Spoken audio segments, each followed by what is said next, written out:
বাংলাদেশের বিশ্বকাপ স্কোয়াড ঘোষণার দিন হাতে গোনা যে দু একটা চমক ছিল তার মধ্যে একটি তাসকিন আহমেদের সহ-অধিনায়কত্ব পাওয়াটা। তাসকিন আহমেদ নিজেও দল ঘোষণার দিনই শুনেছেন এই দায়িত্ব পাবার বিষয়টি।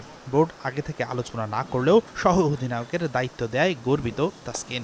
সেই সাথে ইনজুরিতে পড়ায় শেষ মুহূর্ত পর্যন্ত তার জন্য অপেক্ষা করায় বিসিবিকে ধন্যবাদ জানিয়েছেন এই স্পিড স্টার। যুক্তরাষ্ট্রের উদ্দেশ্যে দেশ ছাড়ার আগে এক সাক্ষাৎকারে এসব কথা বলেছেন তাসকিন। একটা সময়ে 19 বিশ্বকাপের আগে আমি মন খারাপ করে মিরপুর স্টেডিয়াম থেকে চলে গেছিলাম। সেই বিশ্বকাপেই আরেকটা বিশ্বকাপে আমার জন্য দল পিছাইতে 2 দিন পরে দিছে। এটা actually proud moment as a player.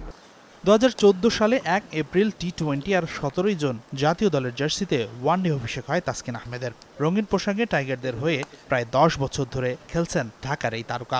লম্বা এই পথ চলায় একাধিকবার ইনজুরিতে পড়লেও ঘুরে দাঁড়িয়েছেন প্রতিবারই। গেল কয়েক বছর দেশের পেস ডিপার্টমেন্টের যে দাপট তার অন্যতম কারিগর তাসকিন।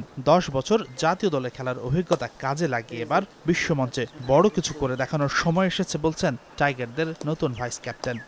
আমার ইমপ্রুভমেন্ট করাটা খুবই নর্মাল বিষয় এবং করতেই হবে। যে এত বছর তাহলে ক্রিকেট বোর্ড যে আমাকে ক্যারি করছে, খেলাইছে, সুযোগ দিছে, তা আমার এখন টাইম অ্যাকচুয়ালি এখন থেকে নেক্সট কিছু বছর ভালো মতো দেশকে দেওয়ার, দলকে দেওয়ার।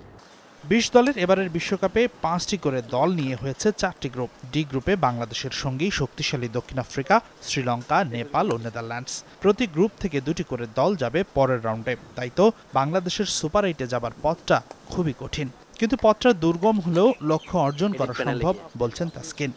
সেকেন্ড রাউন্ডে যাবে ইনশাল্লাহ। যদিও প্রথম 2টা ম্যাচই big match, Sri Lanka, South Africa.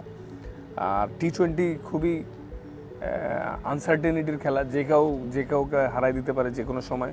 So Netherland, নেপালকেও এজন্য লাইটলি নেওয়ার কিছু নাই। হাসানুর রহমান, যমুনা স্পোর্টস।